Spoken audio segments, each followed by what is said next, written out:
কীটনাশক হিসেবে আপনারা প্রফিনাফস সাইপারমেথ্রিন গ্রুপের কীটনাশক ব্যবহার করতে পারেন। 1 লিটার জলে মাত্র 1 থেকে 1.5 ml কীটনাশক 7 দিনের ব্যবধানে 2-3 বার স্প্রে করে দিন।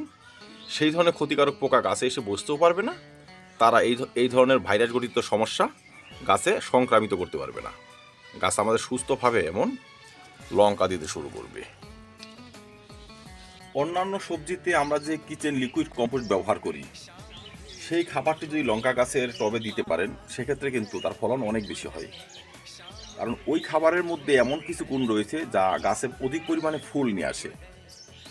আর আপনার যদি টব সঠিক হয়, খাদ্য সঠিক হয়, প্রতিটা ফুল কিন্তু ফল পরিণত হবে।